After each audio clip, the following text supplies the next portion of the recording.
You already know what this is. It's posted to a channel, and if you don't, just click the channel and you'll find out.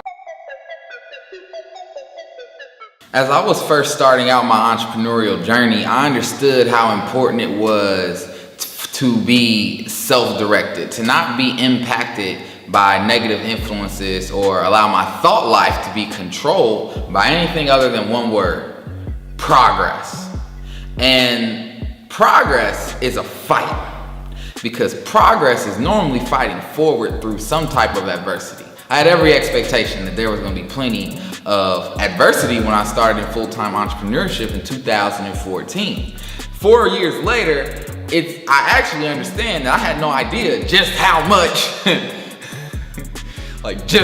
adversity would come to me. But there was a superpower that I was able to identify way back then, and then went on through 4 years of actively studying the fighting of fear. I think that fear is going to be a hot topic in the entrepreneurial community for the next couple of months, maybe 45 days. That's completely unfounded. Don't check me on that. It's a hypothesis, but not an unfounded one, okay? Look, in general, society has lost a lot of our trust in systems to take care of us. And when people take their own livelihood and their own well-being into their own hands, entrepreneurship is one of the first directions that people choose to go. And entrepreneurship is something that you just can't approach with any level of fear. Doubt, worry. These are things that have no place in the mind of the self-directed entrepreneur. You have to move forward boldly, blazing new paths in life, and you can't do that if you're worried or looking over your shoulder for things that really aren't even real, okay? So the first step in any enemy, in this fight for progress, we gotta understand there will be enemies, and the first step is identifying who that enemy is. And I'm here to tell you right now, the enemy of your entrepreneurial journey is fear. That's all there is to it. Outside of that, it's all problem solving. But if you can't get over fear, you could be the greatest problem solver. You better find somebody to pay you to solve their problems.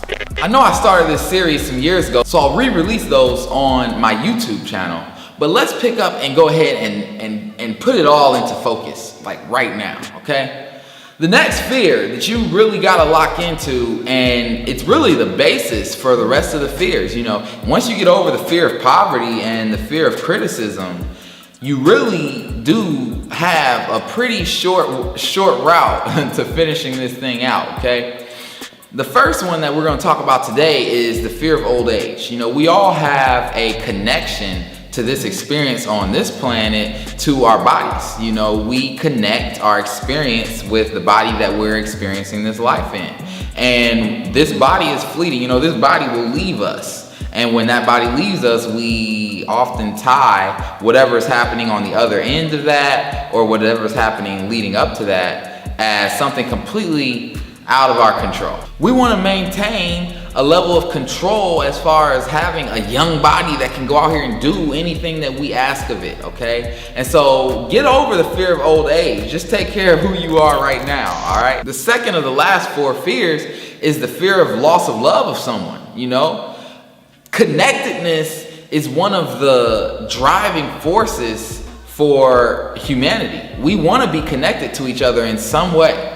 And when you tie your hopes and your dreams and your life plan into doing that with an individual, and then you lose that individual out of the picture, oftentimes the entire picture can lose focus.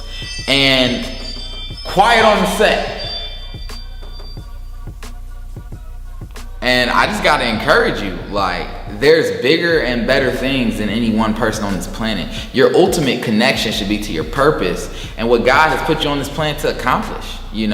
When you wake up every day and you talk to yourself, you should be able to find some fulfillment within that conversation, all right? Don't tie in the eternity of your happiness into the brevity of an individual relationship.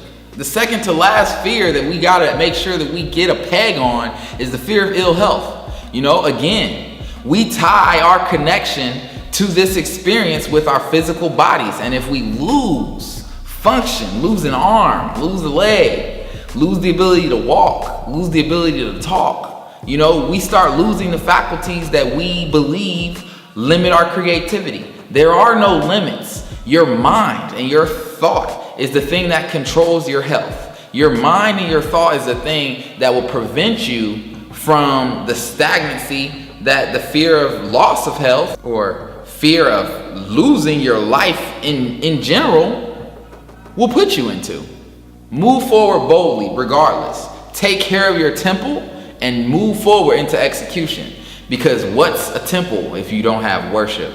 And we all know execution is worship.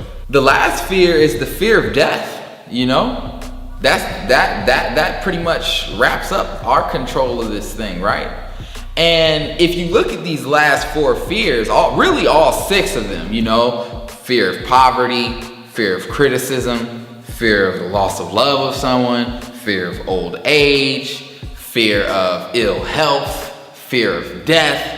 These are all about things that we ultimately don't have control over them happening. We may have control over keeping them at bay, but you got to do that in your mind.